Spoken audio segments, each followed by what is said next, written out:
ছাগল জবাহ। ছাগল যখন জবাহ হয়ে গেছে, হযরতে জাবের রাদিয়াল্লাহু তাআলা আনহুর ছোট সাহেবজাদার খুব পছন্দের ছাগল। যেমন অনেক সময় আমরা বাড়িতে দেখবেন বিড়ালও পছন্দ করি, কেউ কবুতর পছন্দ করি, পায়রা পছন্দ করি, কথা তো পছন্দের ছাগল। এই ছাগলটা যখন নাই খুঁজে পাচ্ছে না, বড় ভাই আব্দুল্লাহকে ডেকে বলছে, ভাই আমার পছন্দের ছাগলটা কোথায়? বড় ভাই আব্দুল্লাহ সেই সময় বলেছিল, ভাই ও আমার ছোট ভাই, তোমার ওই পছন্দের ছাগলটাকে আব্বা জান আজকে জবাহ করে ফেলেছে, জবাহ করে দিয়েছে। ওই ছাগলটাকে জবাহ করা হয়ে গেছে, যার কারণে তুমি আর দেখতে পাচ্ছ না। ছোট ভাই হতভম্ব হয়ে গেলেন, অবাক হয়ে গেলেন। অবাক হয়ে গিয়ে বললেন, ও আমার বড় ভাই, জবাহ আবার কি জিনিস? 4 থেকে 5 বছর বয়স, তো বাচ্চা কিছু বোঝে না, বাচ্চা মানুষ বলে জবাহ আবার কি জিনিস? বড় ভাই বলছে, জবাহ বোঝো না? প্রাণীকে শুইয়ে দিয়ে গলায় ছুরি চালাতে হয়। বলে সে আবার কেমন ধরনের? বড় ভাই যেই কথা বলেছে, তখন ছোট ভাই বলছে, সে আবার কেমন ধরনের? তখন বড় ভাই বলছে, আচ্ছা তুমি কি দেখবে? বলে অবশ্যই দেখবো। দেখবে মানে? অবশ্যই আমি দেখবো, আমাকে দেখাও কিভাবে জবাহ করতে হলো, কিভাবে জবাহ করা হলো, আমাকে দেখাও। যখন বলেছে আমাকে দেখাও, তখন বড় ভাই বলছে, চলো তাহলে তোমাকে দেখাই আমি। বলে জবাহর স্থানে নিয়ে গিয়ে ছোট ভাইকে সাথে করে নিয়ে বড় ভাই বললেন, দেখো এই জায়গাটাই ছাগলকে জবাহ করা হয়েছে। তখন বড় ভাই বলছে কিভাবে? ছোট ভাই বলছে কিভাবে জবাহ হলো? বলে ছাগলটাকে শুইয়ে দিয়ে গলার উপরে এইরকম করে ছুরি চালিয়ে দেওয়া হলো, যার কারণে জবাহ। বলে তাই নাকি? বলে হ্যাঁ। বলে তাহলে জবাহটা কেমন করে করতে হয় আমাকে দেখাও। তুমি দেখবে? বলে হ্যাঁ। এখন বড় ভাই, সেও মাত্র 7-8 বছর বয়স, সেও বোঝে না, বাচ্চা মানুষ। ঘর থেকে ছাগল জবাহ করার সেই ছুরিটাকে নিয়ে এসে সোজা ছোট ভাইকে বলছে, তোমাকে দেখাবো তো? দেখাবো তো? ছোট ভাই বলছে, অবশ্যই দেখাবে। দেখাবে মানে? দেখাবে না মানে? অবশ্যই দেখাবে। দেখবো বলি তো আমি এখানে এলাম। যেই বলেছে দেখবো বলে এখানে এলাম, অবশ্যই দেখাবে। তখন বড় ভাই বলছে, তাহলে লম্বা হয়ে শুয়ে পড়ো। বাচ্চা মানুষ বোঝে না। ছোট ভাই শুয়ে পড়েছে লম্বা হয়ে, সেও জানে না, লম্বা হয়ে শুয়ে পড়েছে। ছোট ভাই যখন লম্বা হয়ে শুয়ে পড়েছে, বড় ভাই তখন ওই ছুরিটা নিয়ে ঠিক ছাগল জবাহ করার মতোই গলাতে ধরে আর এইভাবে চালিয়ে দিল। যেই চালিয়ে দেয়া হলো, সঙ্গে সঙ্গে গলাটা কেটে গেল, রক্তপাত শুরু হলো, রক্তে জমিনটা লাল হয়ে গেল। কিছুক্ষণের মধ্যে ওই বাচ্চা, ছোট বাচ্চা নড়তে নড়তে নড়তে নড়তে নড়তে নড়তে নিস্তেজ হয়ে গেল, ইন্তেকাল হয়ে গেল, মারা গেল। যেই দেখেছে নিস্তেজ হয়ে গেছে, মারা গেছে, ছোট ভাই লড়েনি, বড় ভাই থরথর করে কাঁপতে শুরু করলো, এই তো মারা গেছে, আব্বা জানলে তো আমাকে মেরে ফেলবে, আব্বা জানলে তো আমাকে পেটাবে, এখন আমি কি করি? সামনে বাড়ির বারান্দার একটু দূরেতেই একটা খেজুরের গাছ ছিল, ওই খেজুরের গাছটা ধরে উপরে উঠে পড়েছে, উঠে ভয়ে চুপচাপ বসে আছে খেজুরের গাছের উপরে বসে আছে। কথা বুঝতে পারছেন? বসে আছে। হযরতে জাবের রাদিয়াল্লাহু তাআলা আনহু নবীকে দাওয়াত দিয়ে চলে এসেছে, মনটা বিরাট খুশি, রাসূলুল্লাহ বাড়িতে আসবে, আজকে নিজে হাতে করে নবীর ভালোবাসাতে ঘরগুলো, কামরাগুলো আমি জাবের পরিষ্কার করব। হযরতে জাবের রাদিয়াল্লাহু তাআলা ঘরগুলোকে, কামরাগুলোকে পরিষ্কার করতে লেগেছেন। নবী আসবেন, নবী আসবেন, বারান্দাটা পরিষ্কার করতে লেগেছেন, নবী আসবেন, মহলটা পরিষ্কার করতে লেগেছেন, রাসূলুল্লাহ আসবেন, পরিষ্কার করে দিয়ে যখনই একটু বাড়ির বাইরের দিকে গেছেন, খেজুরের গাছের দিকে গিয়ে একবার তাকিয়েছে। ওই খেজুরের গাছের ওপরের দিকে তাকানোর সাথে সাথে দেখতে পান ওই গাছের ওপরে বসে আছে বড় ছেলে আব্দুল্লাহ। আমার দিকে তাকিয়ে থরথর থরথর করে কাঁপতে শুরু করে দিয়েছি। বড় ছেলে খেজুর গাছের উপরে বসে থরথর করে কাঁপছে, কম্পন হচ্ছে। যখন দেখেছে থরথর করে কাঁপছে, কম্পন হচ্ছে, বাপ বুঝতে পেরেছে নিশ্চিত ভাবে অঘটনটা মনে হয় বড় ছেলেই ঘটিয়েছে, কিছু একটা ঘটনা ঘটেছে। আর বড় ছেলে গাছের ওপর থেকে বুঝতে পেরেছে আব্বা মনে হয় আমাকে ধরে ফেলেছে, বুঝে গেছে। বড় ছেলে আব্দুল্লাহ থাকতে না পেরে বড় ভয় পেয়ে গেলেন। ভয় পেয়ে গিয়ে বড় ছেলে আব্দুল্লাহ থাকতে না পেরে ওই খেজুরের গাছ থেকে নিচেতে যখন ঝাঁপ দিলেন, ঝাঁপ দিয়ে মনে মনে ভাবলেন আমি পালিয়ে যাব। দৌড়ে দৌড়ে পালাতে গিয়ে নিচেতে যেই ঝাঁপ দিলেন, ঝাঁপ দিয়ে স্লিপ করে গিয়ে সামনে একটা পাথর ছিল, ওই পাথরে গিয়ে মাথাটা ঠোকা হয়ে গেল। এত জোরে মাথাটা ঠোকা হয়ে গেল, মুহূর্তের মধ্যে মাথাটা ফেটে গিয়ে রক্তপাত শুরু হয়ে গেল।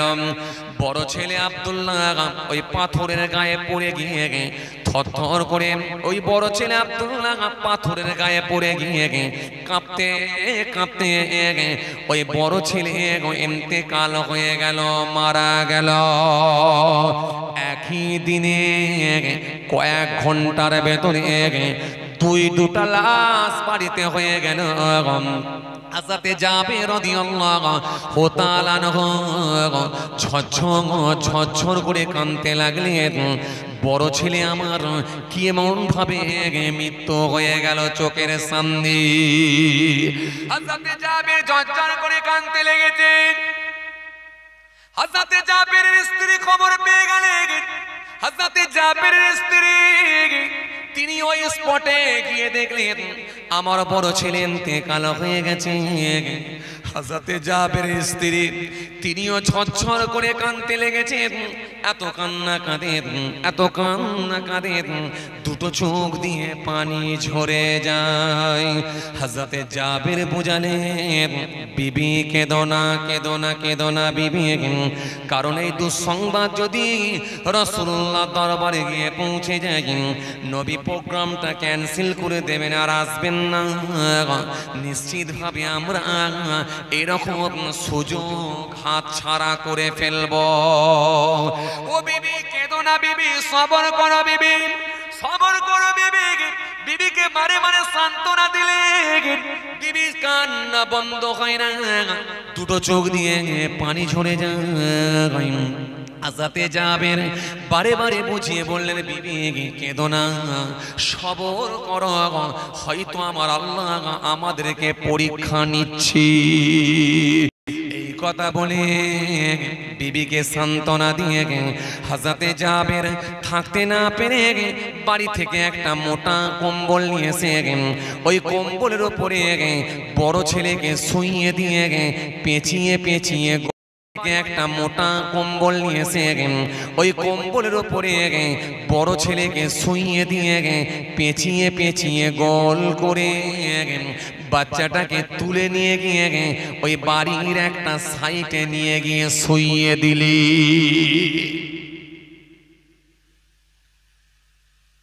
বাড়ির একটা সাইডে নিয়ে গিয়ে যখন ওই বাচ্চাটাকে শুইয়ে দেওয়া হয়েছে, হযরতে জাবের রাদিয়াল্লাহু তাআলা আনহুর মনটা বড় খারাপ, ঝরঝর করে কাঁদতে কাঁদতে মনটা খারাপ। আবার মনকে বোঝাচ্ছেন নবী আসবেন, হতে পারে এটা আল্লাহর তরফ থেকে কোনো পরীক্ষা হতে পারে। এই কথা মনে করে তিনি ভেঙে না পড়ে বাড়ির মহলের দিকে ঘোরাঘুরি করছেন। ছাগল জবার স্থানে গিয়ে দেখলেন, হঠাৎ করে তিনি ওই দিকে গেছেন, গিয়ে দেখেন ছোট ছেলেটাও গলা কাটা অবস্থায় পড়ে আছে।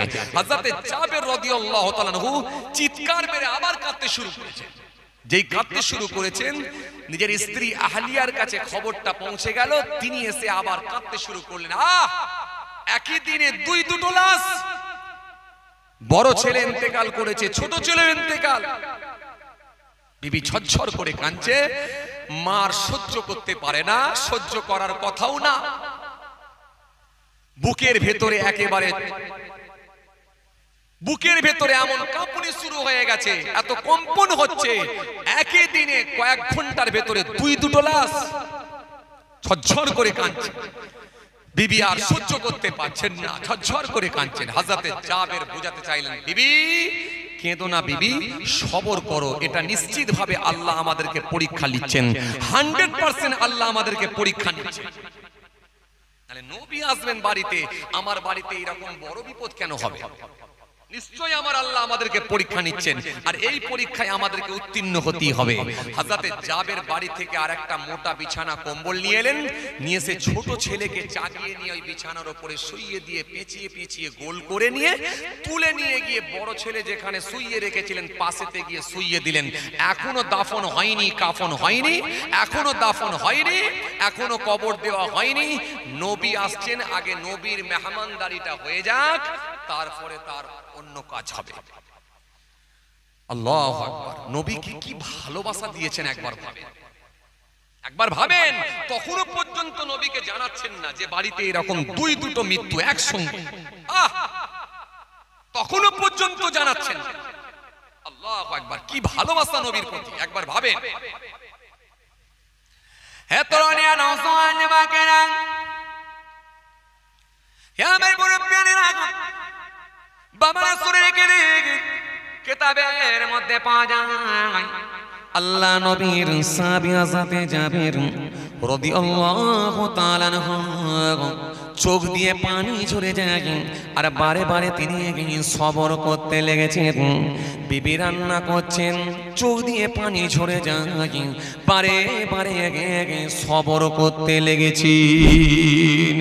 এত কান্না, দুই দিকের চোখ দিয়ে পানি ঝরে যায়, কিন্তু রাসূলুল্লাহ আসবেন, নবীর ভালোবাসা আবার নিজের মনকে বোঝা,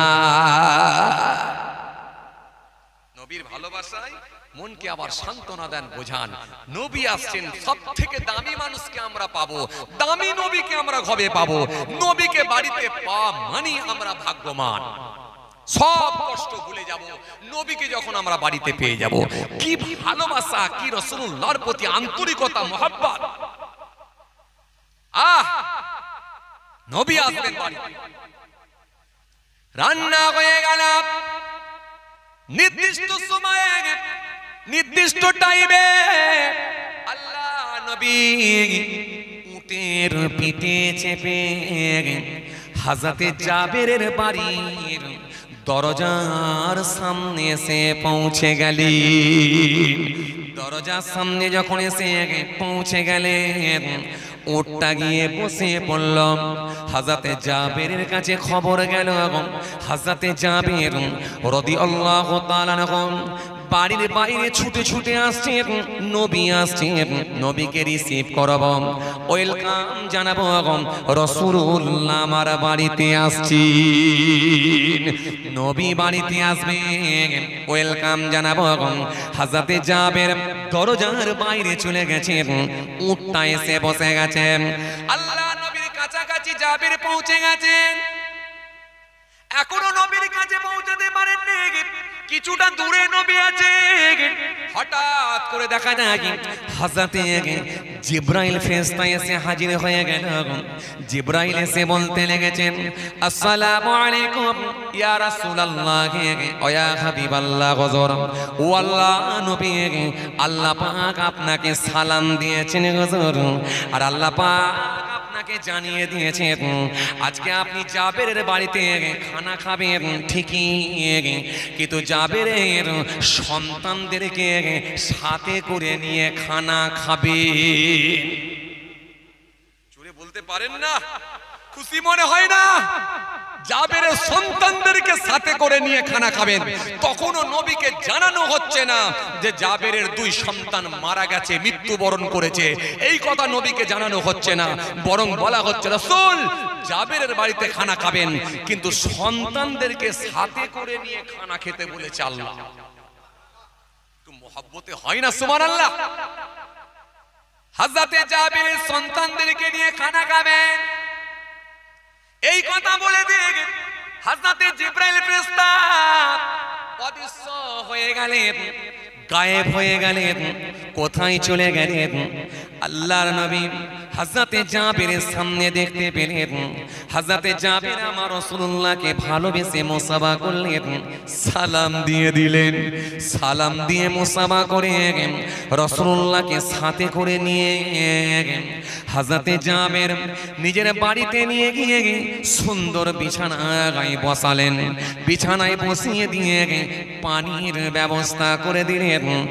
আল্লাহ নবী একটু হাতটা আপনি ধৌত করুন, এবারে আপনার জন্য আমি একটু খানা নিয়ে আসি। রাসূলুল্লাহর জন্য একটা একটা করে যখন খানা নিয়ে আসা হচ্ছে, আল্লাহ নবী হাত ধুতে যাবে, হঠাৎ করে আমার নবী বলে উঠলেন, হে জাবের, ও জাবের, তোমার সন্তানদেরকে ডাকো। আজকে আমি রাসূলুল্লাহ তোমার সন্তানদেরকে সাথে করে নিয়ে খাবো। আরো জোরে বলেন, আরো জোরে বলেন।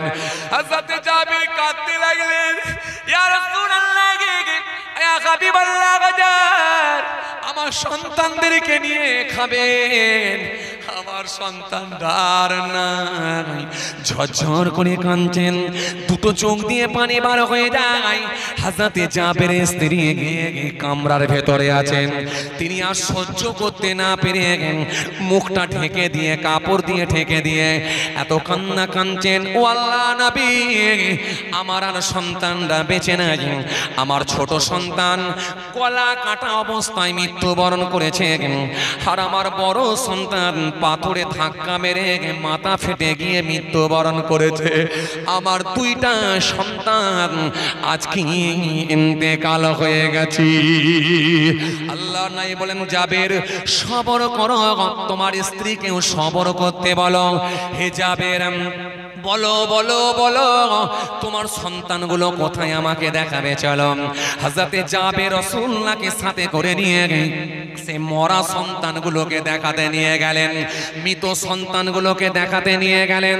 দেখাতে নিয়ে গিয়ে আল্লাহ নবীকে দেখালেন, বাজার ওই কম্বল মোড়া, ওটা হলো আমার বড় সন্তান।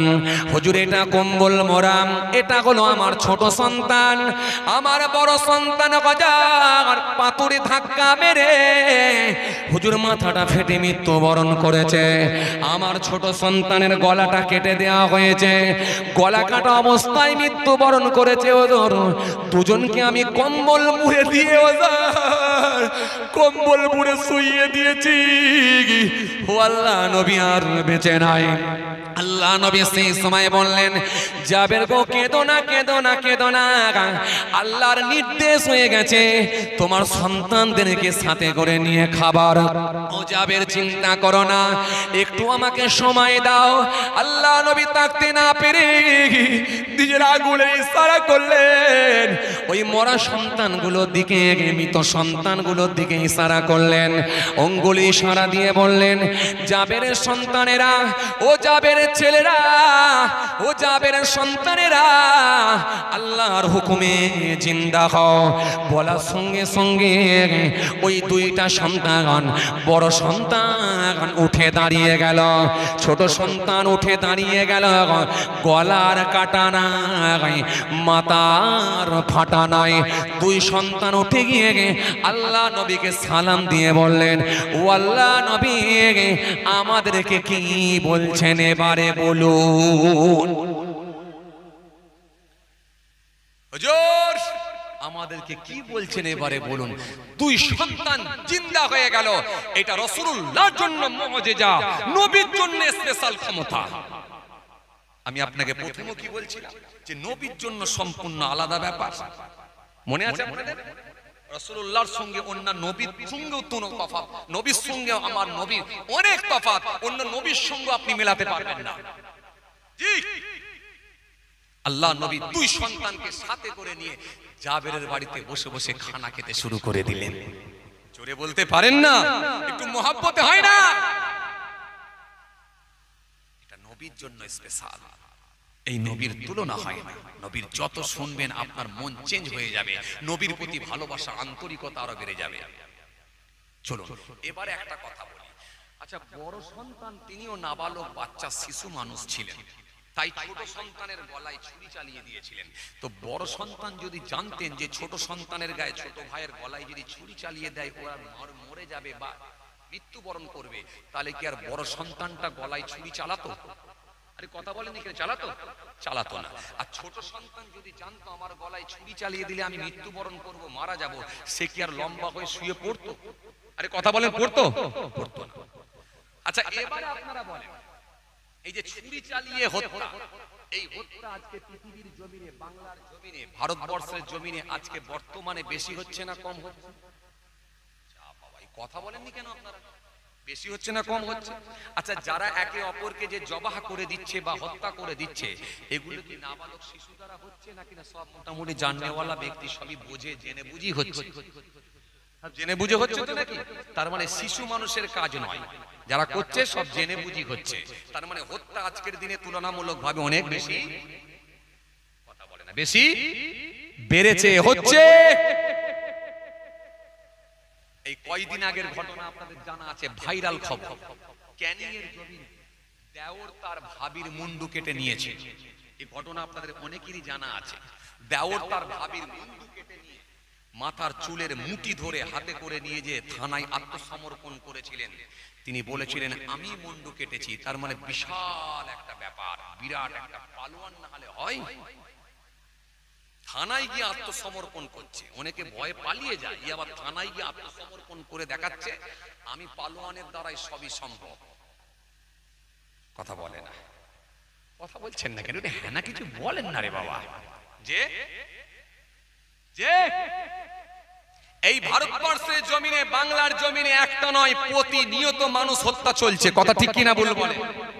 কোথাও আমরা দেখছি ট্রেনের ভেতরে পিটিয়ে পিটিয়ে মানুষকে মারা হচ্ছে, কোথাও আমরা দেখছি গরম রডকে পুড়িয়ে নিয়ে এসে ছ্যাঁকা দিয়ে মুহূর্তের মধ্যে তার উপরে চামড়া উঠে গিয়ে একেবারে ভিতরের গোস্ত বেরিয়ে যায়।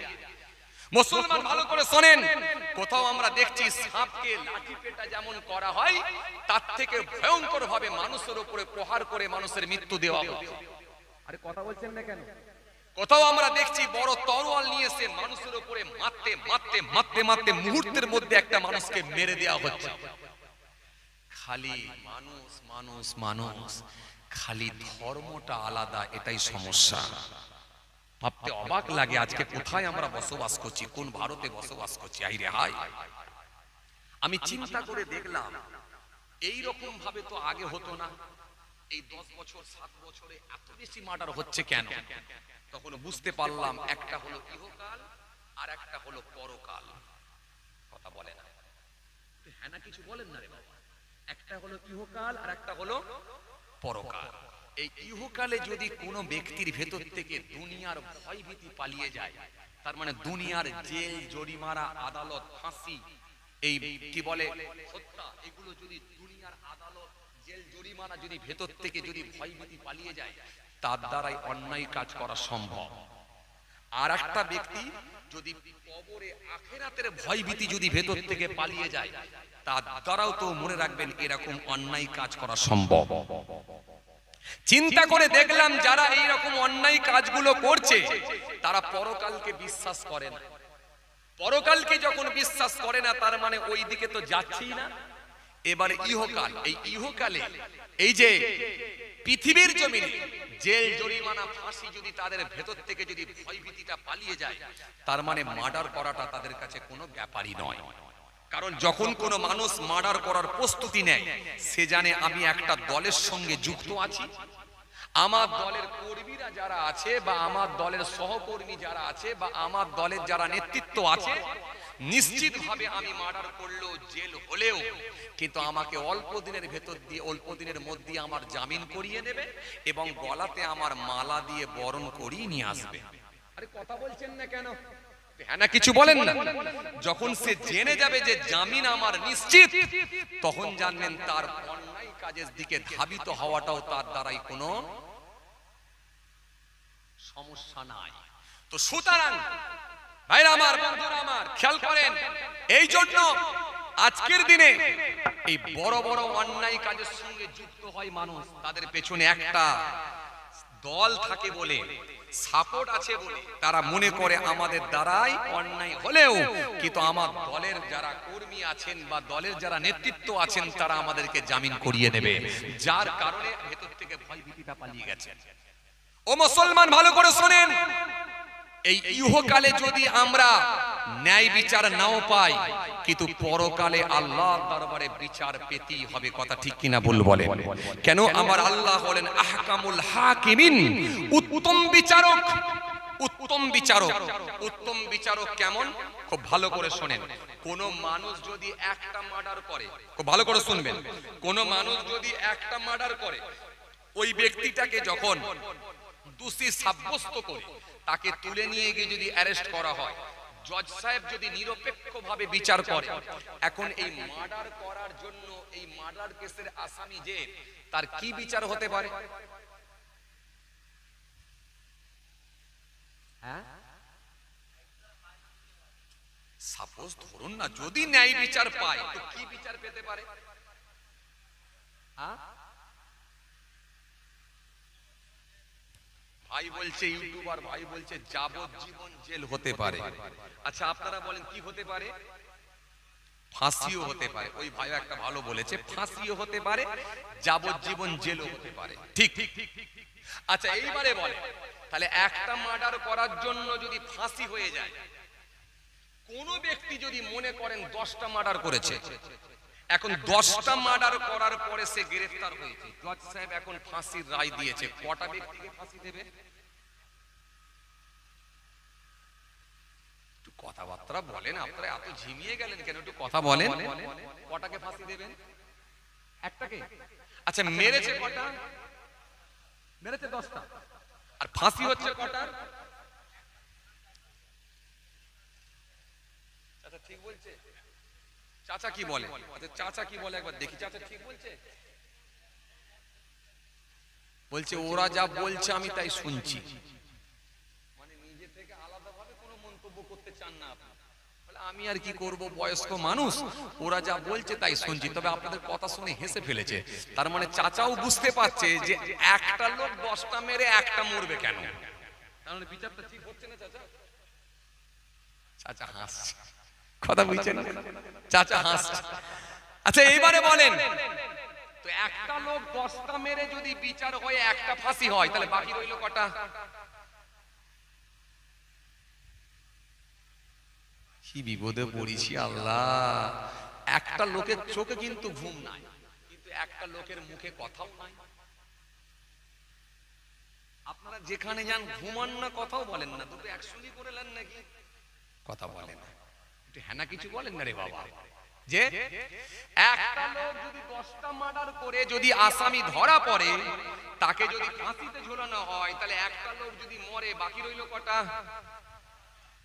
9টা। এই 9টার বিচার কে করবে? আল্লাহ করবে। ভালো বলেছেন, এইটাই বোঝাতে চাইছিলাম। এই জন্য তিনি হলেন আহকামুল হাকিমিন, উত্তম বিচারক, বিচারকদের বিচারক, উত্তম বিচারক।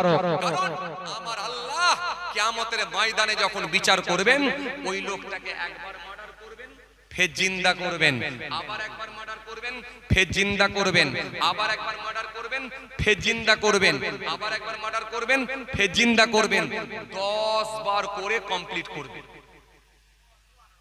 তো আস্তে সুবহানাল্লাহ বলবেন, জোরে বলতে পারেন না? একটু মন খুলে হয় না? তাহলে আল্লাহর বিচারটা আলাদা বিচার, আলাদা বিচার। তার মানে পৃথিবীর জমিনে যদি বিচারের জায়গায় যদি কেউ নাও পায়, এই পৃথিবীর জমিনে যদি বিচার নাও পায়, নাই বিচার না পেলেও কিন্তু আল্লাহর আদালতে মিস যাবে না, 100% বিচার পাবে। জোরে বলতে পারেন না? খুশি মনে হয় না? চলুন এবার আমি আপনাদেরকে একটু বুঝিয়ে বলি, এই মার্ডার যদি করে দেওয়া হয় তার শাস্তি কি হতে পারে।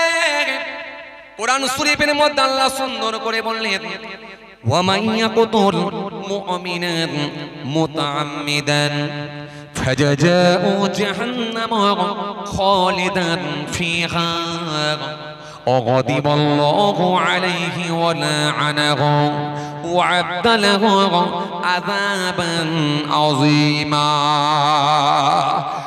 কোরআন শরীফের মধ্যে সুন্দর করে জানিয়েছেন মার্ডার যদি করা হয় তার বিচার কি হতে পারে। কোরআন শরীফের মধ্যে আল্লাহ জানিয়েছেন, তার মানে পালাবার কোনো জায়গা নাই।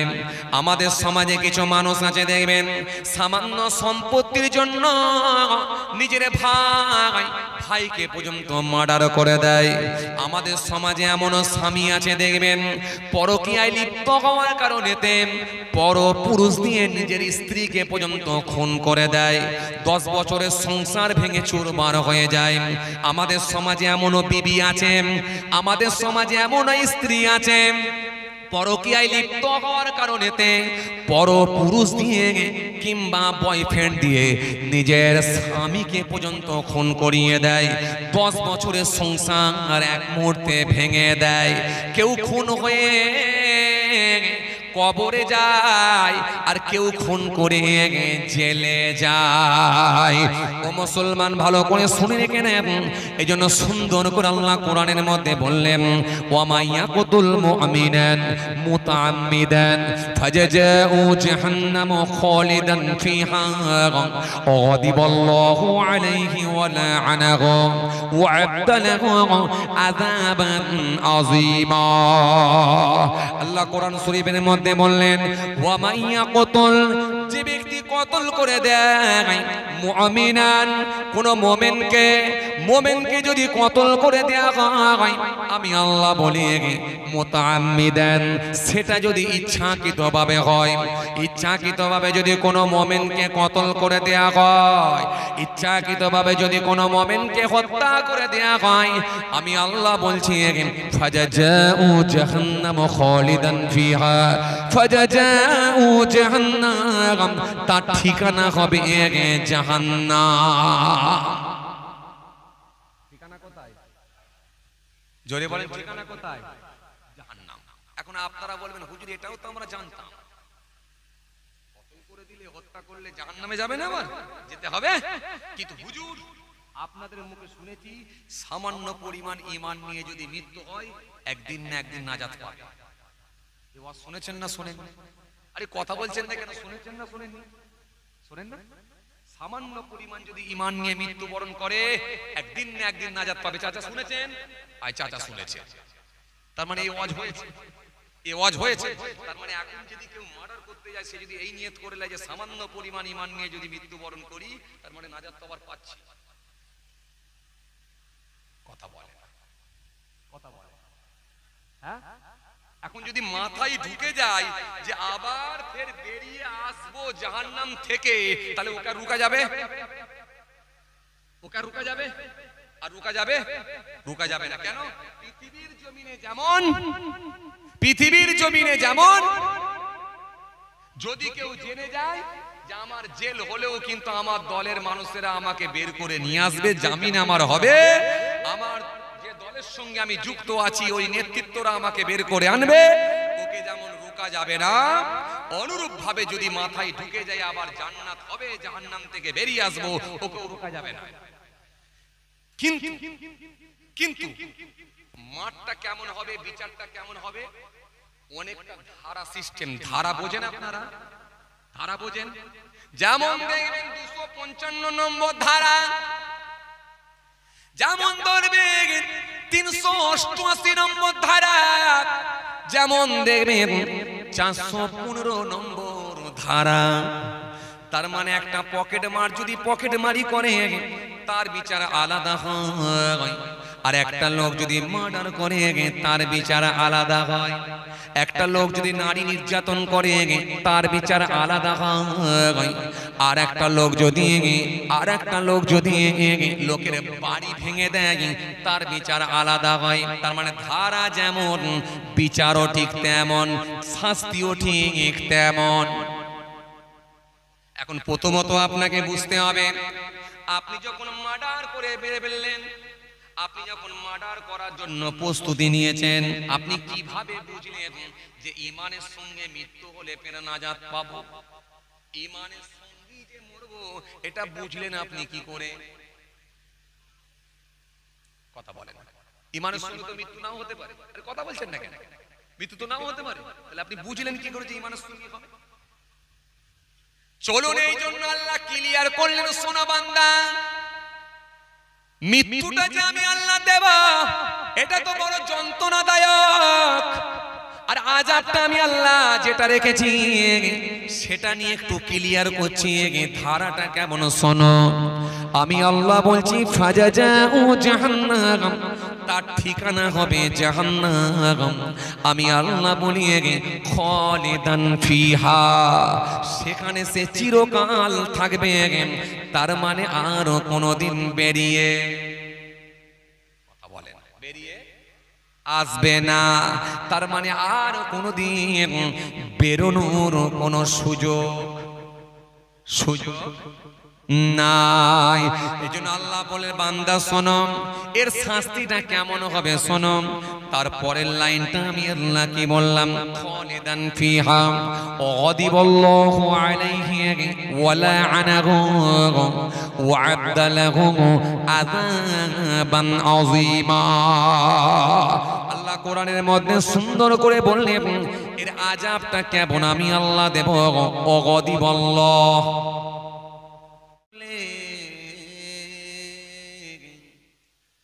তুমি কি কাঁদবে না ও সুফিলে, তুমি কি চাইবে না দুহাত মিলে, তুমি কি বলবে না প্রভুর কাছে হৃদয় ঢেলে, হৃদয় ঢেলে, হৃদয় ঢেলে, হৃদয় ঢেলে। হেরাত কি কেটে যাবে ঘুমিয়ে অলসে, তুমি কি জানবে না তোমার নিজেকে প্রভুকে, প্রভুকে।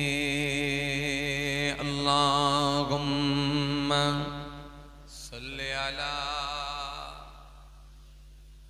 মাওলানা মুহাম্মদ ওয়া আলা আলি সাইয়্যিদিনা মাওলানা সাল্লাল্লাহু আলাইহি ওয়াসাল্লাম।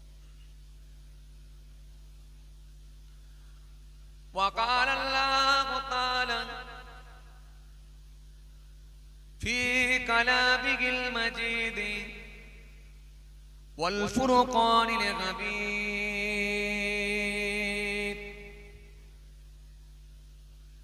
يا أيها الناس اعبدوا ربكم الذي خلقكم والذين من قبلكم لعلكم تتقون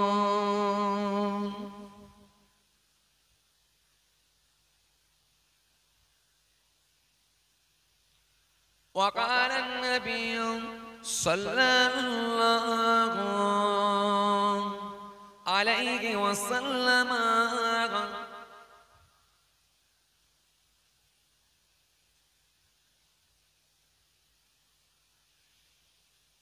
من ترك الكذب وهو باطل بني له قصر في ربد الجنة ومن ترك المراء وهو محق بني له في وسطها ومن حسن خلقه بني له في أعلاها إلى آخر الحديث أو كما قال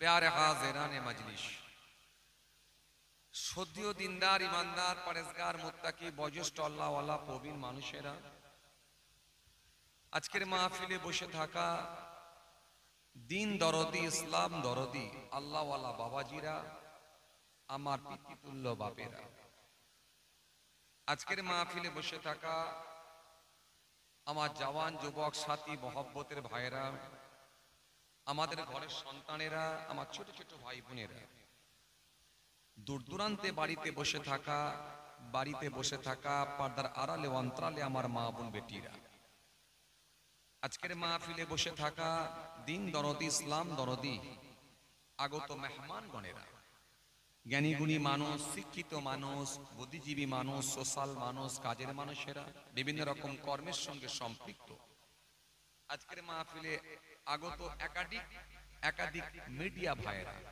দূর দূরান্ত থেকে অনেক মিডিয়া ভাইয়েরাও এসেছে।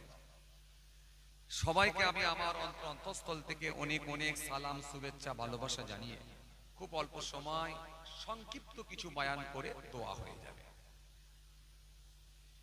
মাশাআল্লাহ, আলহামদুলিল্লাহ, বেশ কিছুক্ষণ সময় ধরে আপনারা আলোচনা শ্রবণ করেছেন। এরপরও আপনারা বসে বসে আলোচনা শ্রবণ করছেন। এমন একটা পবিত্র মাহফিলে এসে আমরা বসে আছি, যতক্ষণ এখানে বসে থাকব নিশ্চিতভাবে আমার আল্লাহ আমাদের নেকির খাতাতে কিন্তু নেকি অলরেডি চালুই রেখে দেবেন।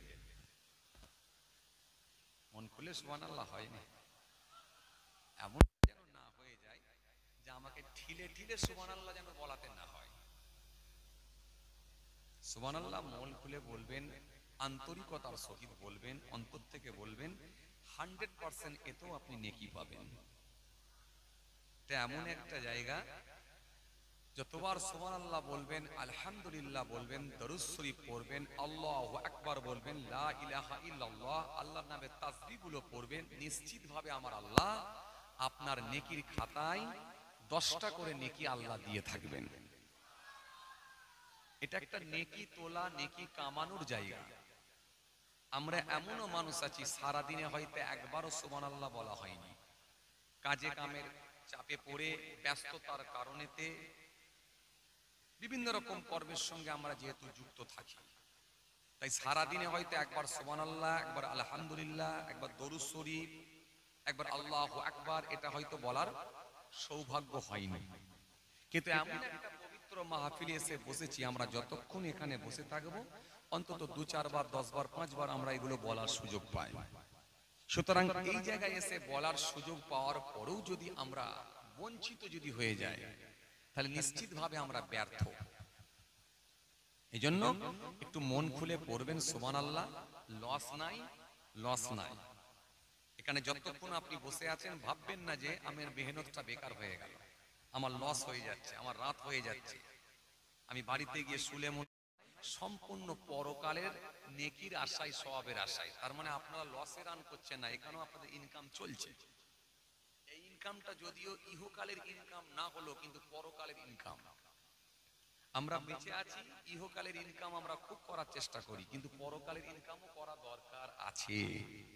যতক্ষণ এখানে বসে থাকবেন নিশ্চিতভাবে সুবহানাল্লাহ বলছেন নেকি হচ্ছে, আলহামদুলিল্লাহ বলছেন নেকি হচ্ছে, আল্লাহু আকবার বলছেন নেকি হচ্ছে। সুতরাং আমাকে যেন বলা না লাগে, যে জোর করে যেন পড়াতে না হয়। এক একটা হুজুর আছে জোরে বলো, আস্তে বলো, মিডিয়াম বলো, আরো হাই স্পিডে বলো, এই হাই লো করতে যেন না হয়। আপনারা নিজেরাই দেবেন আল্লাহর সন্তুষ্টির জন্য, নেকির আশাই দেবেন। কথা কিছু বুঝে আসছে? চলুন, এই মাহফিলের গুরুত্ব অনেক রয়েছে। জি, হযরত মুসা আলাইহিস সালাম একদিন তাওরাত কিতাব পড়ছেন। তাওরাত কিতাব পড়তে একটা জায়গায় পৌঁছালেন। পৌঁছে গিয়ে মুসা আলাইহিস সালাম দেখতে পেলেন যে আল্লাহ রাব্বুল আলামিন লিখে দিয়েছেন, বলছেন যে আমি আল্লাহ আমার শেষ জামানায় একটা নবীকে পাঠাবো, রাসূলকে পাঠাবো, তার উম্মতদের খালি আমি আল্লাহ এত সৌভাগ্য করব যে তার উম্মতদেরকে আমি আল্লাহ এত বেনিফিট দেব, এত নেকি দেব, যে তারা যদি একটা কোনো নেকি করার ইচ্ছা পোষণ করে, অমনি তাদের নেকির খাতাতে একটা নেকি লেখা হবে। খুব ভালো করে বুঝবেন, নেকি করার ইচ্ছা পোষণ করেছে, নেকি কিন্তু করেনি। আপনি দুপুরবেলা গোসল করতে যাচ্ছেন, কোথায় যাচ্ছেন? গোসল করতে। কিংবা দুপুরবেলা কোথায় যাচ্ছেন? দোকানটা বন্ধ করে বাড়ির দিকে যাচ্ছেন। কি নিয়ত করেছেন? বাড়িতে গিয়ে একটু জোহরের নামাজ পড়বো, কিংবা মসজিদে গিয়ে একটু জোহরের নামাজ পড়বো। এই নিয়ত করে খালি দোকানে ঝাঁপটা বন্ধ করছেন। কি নিয়ত করেছেন? নামাজ পড়বো বলে ঝাঁপটা বন্ধ করছি। এই পরবার যে নিয়তটা করলো, অমনি তার নেকির খাতাতে আল্লাহ বলছে একটা নেকি দিয়ে দেবো। আর যখন সে মুহূর্তে নেকির কাজটা করে নেবে, আমি আল্লাহ খুশি হয়ে গিয়ে তার নেকির খাতাতে 10টা নেকি আল্লাহ লিখে দেবো। আর যদি কোনো ব্যক্তি গুনাহ করার ইচ্ছা পোষণ করে, আমি আল্লাহ বলছি তার গুনার খাতায় গুনাহ লিখবো না। যখন সে গুনাহ করবে তখন তার গুনার খাতায় একটা গুনার কারণে, একটা গুনার জন্য একটা গুনাহই লেখা হবে, একটা পাপের জন্য একটা পাপই লেখা হবে, একটা গুনাহও লেখা হবে, 10টা হবে। মুসা সালাম তাওরাত কিতাব দেখে হতভম্ব হয়ে গেলেন, অবাক হয়ে গেলেন। তো বেশ মজার জিনিস, একটা নেকির কাজ করলে, একটা নেকি করার ইচ্ছা পোষণ করলে একটা নেকি হয়ে যাবে, আর নেকি করে নিলে 10টা নেকি হবে। গুনাহ করলে একটা গুনাহ হবে, গুনাহ করার ইচ্ছা করলে গুনাহ হবে না। তো মজার জিনিস দেখছি, মুসা সালাম আল্লাহর কাছে দরখাস্ত করলেন, আল্লাহ এটা কোন নবীর উম্মতদের জন্য করেছে? এটা কি আমার উম্মতদের জন্য করে দিয়েছেন? আল্লাহ বলেন, না, তোমার উম্মতদের জন্য আমি করিনি। আল্লাহ তাহলে ঈসা রুহুল্লাহর উম্মতদের জন্য করেছেন? এতরানিয়া নওজওয়ান জামাকেরা, ইয়া ভাই মুরব্বিয়ানের আগত বাবা রাসূলের কেনে হযরত নবী মুসা আল্লাহ দরবারে দরখাস্ত করলেন, ও আমার আল্লাহ, ও আমার মালিক, ও আমার স্রষ্টা, এটা কি ঈসা রুহুল্লাহর উম্মতের জন্য করে দিয়েছেন? আমার আল্লাহ সেই সময় বলেছিলেন, মুসা ঈসা নবীর উম্মতের জন্য আমি আল্লাহ এটা করি না। ও আমার আল্লাহ, এটা আমার উম্মতের জন্য করেছেন। আমার আল্লাহ বললেন, ও মুসা শোনো, আমি আল্লাহ তোমার উম্মতের জন্য করি না।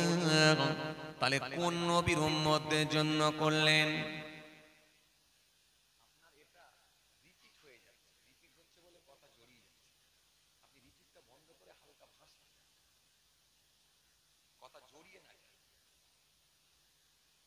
আল্লাহ তাহলে কোন নবীর উম্মতদের জন্য করেছেন? ঈসা নবীর উম্মতদের জন্য যদি না করে থাকেন, আমি মুসা নবী আমার উম্মতদের জন্য যদি না করে থাকেন, তো দাউদ নবীর উম্মতদের জন্য করেছেন? আল্লাহ বললেন, না। এক এক করে মুসা নবী আল্লাহ পাকের দরবারে যখন বলছে, আল্লাহ এক এক করে নাম বলতে লাগলেন, আল্লাহ তাহলে কোন নবীর উম্মতদের জন্য করেছেন একটু বলেন। আমার আল্লাহ সেই সময় বলেন, শোনো মুসা, আমি আল্লাহ পাক এই ব্যবস্থাটা করে দিয়েছি, এই বেনিফিট দেব একমাত্র আমার হাবিবুল্লাহ, আখিরি নবী, দো জাহানের বাদশাহ, যে নবীকে না পাঠালে আমি আল্লাহ কিছুই বানাতাম না, যে রাসূলুল্লাহর জন্য আমি আল্লাহ সব বানিয়েছি, সেই নবীকে আমি আল্লাহ তো ভালোবাসি, যার শান মর্যাদাকে আমি আল্লাহ সব থেকে বেশি বাড়িয়ে দিয়েছি। তাই কোরআনের মধ্যে আল্লাহ সুন্দর করে জানিয়ে দিয়েছেন, ওয়ারাফা'না লাকা যিকরাক। কোরআনের মধ্যে আল্লাহ বলেছেন, ইয়া আইয়ুহাল্লাযীনা আমানুস্তাজিবু লিল্লাহি ওয়ার রাসূল ইযা দাআকুম, ইয়া আইয়ুহাল্লাযীনা আমানু লা তারফা'উ আসওয়াতাকুম ফাওকা সাওতিন নবী। কোরআনের মধ্যে আল্লাহ সুন্দর করে বললেন, ইন্না আ'তাইনাকাল কাউসার ফাসাল্লি লিরাব্বিকা ওয়ানহার, ইন্না শানিয়াকা হুয়াল আবতার। হে মুসা শুনে রাখো, এটা অন্য নবীদের জন্য নয়, এটা অন্য নবীদের উম্মতদের জন্য নয়। এই ফ্যাসিলিটি, এই বেনিফিট একমাত্র আমার হাবিবুল্লাহর উম্মত যারা আসবে, আমার হাবিবের উম্মতের জন্য আমি আল্লাহ করে দিয়েছি। আরো জোরে বলেন, আরো জোরে বলেন। নামাজ পড়ার একটা নিয়ত করবে, অমনি একটা নেকি হবে। যখন সে একটা নেকির কাজ করবে, নামাজটা পড়ে নেবে, অমনি তার নেকির খাতায় 10টা নেকি হবে। সুবহানাল্লাহ একবার বলার নিয়ত করবে, অমনি নেকি হবে, একটা নেকি হবে। যখন সে সুবহানাল্লাহ বলে দেবে, অমনি তার নেকির খাতায় 10টা নেকি আমি আল্লাহ লিখে দেব। একটা নেকির নিয়ত করবে, নেকি করব এইটা ভাববে, সঙ্গে সঙ্গে তার নেকির খাতায় একটা নেকি লেখা হবে। আর যখন সে করে ফেলবে 10টা নেকি লিখে দেওয়া হবে। কথা বুঝে আসছে? 10টা নেকি। আর যখন সে গোনা করার ইচ্ছা করবে, গোনা লেখা হবে না। যখন সে একটা গোনা করবে, অমনি তার গোনার খাতায় একটা গোনা লেখা হবে, 10টা গোনা হবে না। তাহলে নেকি করলে 10টা নেকি হয়, গোনা করলে একটা গোনা হয়। আর নেকি করার ইচ্ছা পোষণ করলে একটা নেকি হয়। তার মানে নেকিটা আল্লাহ কত দেবেন বলে আমাদেরকে আল্লাহ ভেবেছেন, বুঝতে পারছেন? তাহলে আমরা যদি সেই নেকি থেকে যদি বঞ্চিত হয়ে যাই, নিশ্চিতভাবে আমাদের ব্যর্থ ছাড়া অন্য কিছু নয়। আমরা ব্যর্থ হব, এটা ব্যর্থতা ছাড়া আর অন্য কিছু নয়। সুতরাং ভাইরা আমার, বন্ধুরা আমার, সাথী মহব্বতের ভাইরা, ভুল বুঝবেন না যে কথা বোঝাতে চাইছিলাম। আপনারা আলহামদুলিল্লাহ সেই আখিরি নবী, নূর নবী, নবী মুহাম্মদ রাসূলুল্লাহ সাল্লাল্লাহু আলাইহি ওয়াসাল্লামকে ভালোবেসে আজকে দোয়ার মাহফিল দিয়েছে।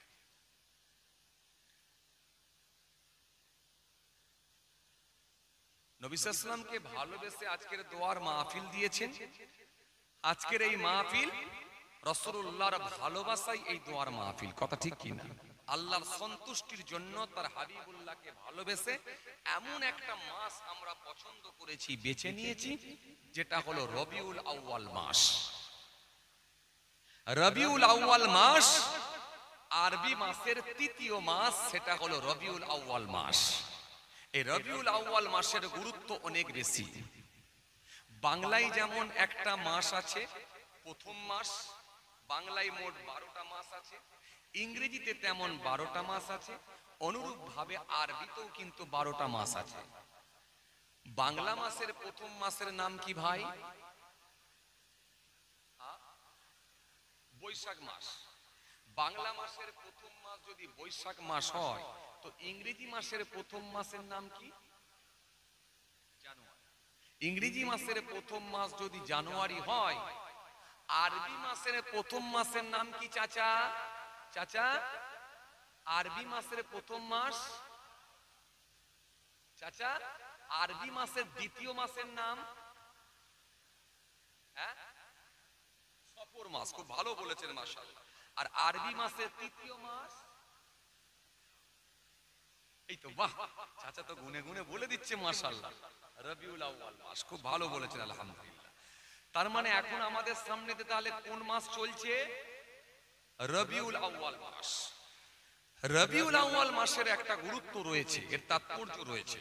কারণ এই মাসটা নবীর আসার মাস, রাসূলুল্লাহ সাল্লাল্লাহু আলাইহি ওয়াসাল্লামের আগমনের মাস। নবী এসেছিলেন ক তারিখে? 12 তারিখে। ভালো বলেছেন, মাশাআল্লাহ, খুব ভালো বলছেন, মাশাআল্লাহ। বাহ, সব আপনাদের মুখস্থ, এটা শুনে শুনেই মুখস্থ হয়ে গেছে, মাশাআল্লাহ। 12 তারিখ।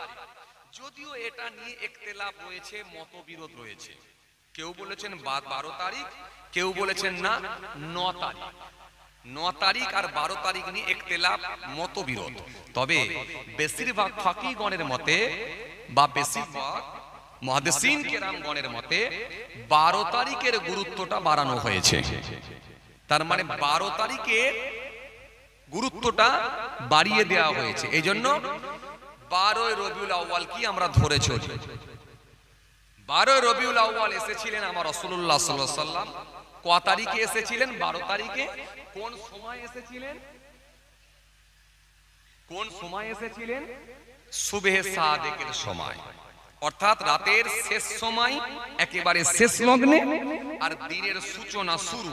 এই রকম একটা সময়ে তার হাবিবুল্লাহকে আল্লাহ পৃথিবীর জমিনে প্রেরণ করেছিলেন। রাত বলেছিল আল্লাহ দিনের নবী রাতে আসুক, আর দিন বলেছিল আল্লাহ দিনের নবী দিনে আসুক।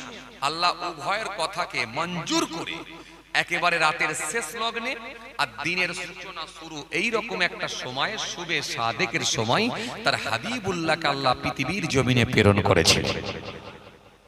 নবী আসবেন, সবাই খুশি, স্বয়ং আল্লাহ নিজেও খুশি। আল্লাহ নিজেও খুশি। নবী আসবেন, সবাই খুশি। জি, আরববাসীরা এত অন্যায়, এত অত্যাচার, এত অবিচার, এত পাপ কর্মের সঙ্গে সম্পৃক্ত হয়েছে। আল্লাহ পাক নারাজ হয়ে গিয়ে অসন্তুষ্ট হয়ে গিয়ে আল্লাহ রহমতের দরজাটা বন্ধ করে দেবার আদেশ দিয়েছিলেন। রহমতের দরজা বন্ধ হয়ে গিয়েছে, পানি আর হয়নি, দীর্ঘদিন ধরে পানি হয়নি। আরববাসীরা পানি পানি পানি করে চিৎকার শুরু করেছিল। জ্যান্ত গাছগুলো সব পানির অভাবে, ফুল পাতাগুলো সব শুকিয়ে গিয়ে ঝরে ঝরে পড়তে শুরু হয়েছিল। জীবজন্তুগুলো সব পানির অভাবে মারা যেতে লেগেছে। কিন্তু রাসূল আসছেন, আমার দোস্ত বন্ধু আসছেন, আল্লাহ সহ্য করতে পারলেন না। রহমতের ফেরেশতাকে বলেন, ফেরেশতা, দীর্ঘদিন ধরে আমি আল্লাহ অসন্তুষ্ট হয়ে গিয়ে, নারাজ হয়ে গিয়ে রহমতের দরজা বন্ধ করে দেওয়ার কারণেতে জমিনটা খরা হয়ে গেছে, নদী নালা খালবিল গুলো সব শুকিয়ে গেছে। কিন্তু আমার হাবিবুল্লাহ আসছে তো আমি আর সহ্য করতে পারছি না। আমার হাবিবের খাতিরে রহমতের দরজা খুলে দেওয়ার আদেশ দিয়ে দিলাম। অফুরন্ত পানি, অফুরন্ত পানি, অফুরন্ত পানি। জীবজন্তুগুলো সব পানি পেয়ে তৃপ্তি লাভ করলো, আরববাসীরা পানি পেয়ে তৃপ্তি লাভ করলো। জ্যান্ত গাছগুলো পুনরায় ফের ফল পাতা ফুলগুলো সব ধরতে শুরু হলো। আরববাসীরা সে বছরের একটা নাম দিয়েছিল হাদিসের পরিভাষায় সানাতুল ফিতরি ওয়াল ইবতিহাস, জয়ের বৎসর, আনন্দের বৎসর বলে তারা অভিহিত করেছে। কার খাতিরে? রাসূলুল্লাহর খাতিরে। সেই নবীকে ভালোবেসে আপনারা এই দোয়ার মাহফিল দিয়েছেন বাবাজি। নবীর শান নিয়ে আমি বলছি, রাসূলুল্লাহর শান মর্যাদা আল্লাহ কত বাড়িয়েছে। সেই নবীর আলোচনা শোনার জন্য আপনারা বসেছেন। সেই নবীর শান মর্যাদা আল্লাহ কত বাড়িয়েছেন। যে নবীকে ভালোবেসে দোয়ার মাহফিল দিয়েছেন, যে নবীর আলোচনা শুনতে বসেছেন, সেই নবীর আলোচনাটা শুনতে স্বয়ং আল্লাহ বলছেন আমি নিজেই পছন্দ করি, আমি নিজে পছন্দ করি। ওয়ারাফা'না লাকা যিকরাক, হাবিব আপনার জিকির, আপনার আলোচনা আমি আল্লাহ উচ্চ মর্যাদা, উচ্চ আসন দান করেছি। জোরে হবে না একটু? খুশি মনে হয় না? কাকে ভালোবেসে দোয়ার মাহফিল দিয়েছেন বুঝুন। নবীকে, যে নবী সম্পর্কে আল্লাহ কোরআনে কারীমের মধ্যে জানালেন, ইয়া আইয়ুহাল্লাযীনা আমানু ইসতাজিবু লিল্লাহ ওয়া লিরাসূল ইযা দাআকুম। এই পৃথিবীর মানুষ, তোমাদেরকে যখন আমার রাসূল ডাক দেবেন, তোমরা যে কোনো হালতে থাকো, যে কোনো অবস্থাতে থাকো, আমার নবীর ডাকেতে তোমরা উত্তর দাও। রাসূলুল্লাহর একজন বিখ্যাত সাহাবী ছিলেন, যার নাম হলো হযরত সাঈদ বিন মুআল্লা রাদিয়াল্লাহু তাআলা। তিনি একদিন নামাজে দাঁড়িয়েছিলেন আর আল্লাহর নবী সাল্লাল্লাহু আলাইহি ওয়াসাল্লাম ডাকতে শুরু করলেন, বাবা সাঈদ, বাবা সাঈদ, এখানে এসো বাবা। বাবা সাঈদ ডাকছেন। সাঈদ বিন মুআল্লা রাদিয়াল্লাহু তাআলা তিনি শুনতে পাচ্ছেন যে নবী ডাকছেন, নবী ডাকছেন, তিনি শুনতে পাচ্ছেন, কিন্তু নামাজে দাঁড়িয়ে আছে। নামাজ পড়ছি মানে কার হুকুম মানছি? আরে কথা বলছেন না কেন? কার হুকুম? আল্লাহর হুকুম। এই লাইটটাকে এত জোরে ফ্ল্যাশটা মেরেছে পুরো একদম মাথার উপরে, ভালো করে তাকানো যাচ্ছে না। এখানে কি আছে? একটু ঘুরিয়ে দিলে ভালো হয়।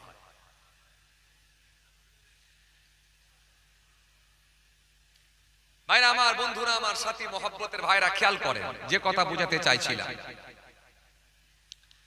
তো সাহাবী নামাজে দাঁড়িয়ে আছেন, নবী ডাকছেন, সাহাবী আর উত্তর দিতে পারছেন না। খুব ভালো করে শুনবেন।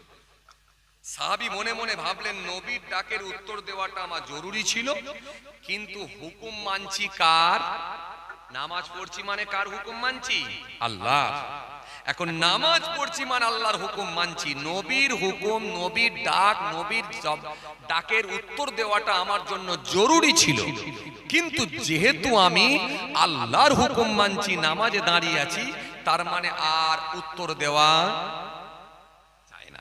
তাই নামাজের সমাপ্তি ঘটিয়ে তারা হুড়ো করে রাসূল করিম সাল্লাল্লাহু আলাইহি ওয়াসাল্লামের কাছে গিয়ে হাজির। ও আল্লাহ নবী, বিয়াদবি নেবেন না, আমি নামাজে দাঁড়িয়েছিলাম তাই উত্তর দিতে পারিনি হুজুর, বিয়াদবি মাফ করেন, ক্ষমা করেন। আল্লাহ নবী সাল্লাল্লাহু আলাইহি ওয়াসাল্লাম বলেন, সাহাবী নামাজ পড়ছিলে, তুমি বড় উত্তম কাজ করছিলে, ভালো কাজ করছিলে। কেন? আল্লাহর ইবাদত সমূহের মধ্যে সবথেকে শ্রেষ্ঠ ইবাদত হলো সালাত, নামাজ। as-salatu imaduddin, মান আকামা ফাকাদ আকামাদ্দিন ওয়া মান তারাকাহা ফাকাদ হাদামাদ্দিন। নামাজ হলো ধর্মের খুঁটি, নামাজ হলো দ্বীনের খুঁটি। যে নামাজ কায়েম করলো, দ্বীন কায়েম করলো। যে নামাজ ছেড়ে দিল, দ্বীনকে ধ্বংস করলো, দ্বীনকে খতম করলো, দ্বীনকে শেষ করলো। আল্লাহ বলছে, ইনতানসুরুল্লাহ ইয়ানসুরুকুম ওয়া ইউসাব্বিত আকদামাকুম। যে ব্যক্তি আমার দ্বীনকে সাহায্য করবে, আমি আল্লাহ কথা দিচ্ছি আমি তাকে সাহায্য করব। জোরে বলতে পারেন না? জি, ইন্নাস সালাতা তানহা আনিল ফাহশাই ওয়াল মুনকার। নিশ্চয়ই নামাজ সমস্ত রকমের অশ্লীলতা, নিশ্চয়ই নামাজ সমস্ত রকমের খারাপ কাজ থেকে মানুষকে দূরে রাখবে। এজন্য নামাজের গুরুত্ব অনেক বেশি। বাবা সাইদ, তুমি নামাজ পড়ছিলে, খুব ভালো কাজ করছিলে, খুব নেকির কাজ করছিলে, কিন্তু তুমি কি কোরআনের এই আয়াত, ইয়া আইয়ুহাল্লাযীনা আমানুস্তাজিবু লিল্লাহি ওয়াল রাসূল ইযা দাআকুম, এই পৃথিবীর মানুষ, তোমাদেরকে যখন আমার হাবিব ডাক দেবেন, তোমরা যে কোনো হালতে থাকো, যে কোনো অবস্থাতে থাকো, আমার হাবিবের ডাকের উত্তর দাও। বাবা সাইদ, তোমাকে ডেকেছে কে বলো দেখিনি? কে ডেকেছে? আমি রাসূলুল্লাহ ডেকেছি। সারা পৃথিবীর মানুষের জন্য আলাদা নিয়ম, আর আমি রাসূলুল্লাহর জন্য সম্পূর্ণ আলাদা নিয়ম। তুমি যদি আমার ডাকের উত্তর দিতে, নামাজ পড়া অবস্থাতেই যদি ডাকে উত্তর দিতে, তোমার নামাজের কোনো ক্ষতি হতো না। কারণ তুমি নামাজ পেয়েছো কার জন্য? আমি রাসূলুল্লাহর জন্য। রোজা পেয়েছো কার জন্য? আমি রাসূলুল্লাহর জন্য। হ্যাঁ, হজ পেয়েছো কার জন্য? আমি রাসূলুল্লাহর জন্য। আযান পেয়েছো কার জন্য? আমি রাসূলুল্লাহর জন্য। দ্বীন পেয়েছো, কোরআন পেয়েছো, ইসলাম পেয়েছো, কাবা পেয়েছো, সব কিন্তু আমি রাসূলুল্লাহর জন্যই পেয়েছো। কথা কিছু বুঝতে পারছেন? কাকে ভালোবেসে জলসার মাহফিল দিয়েছেন? হ্যাঁ, নবীকে ভালোবেসে জলসার মাহফিলটা দেওয়াও মানে একটা সৌভাগ্যের ব্যাপার। সৌভাগ্য না থাকলে হয়নি বাবাজি।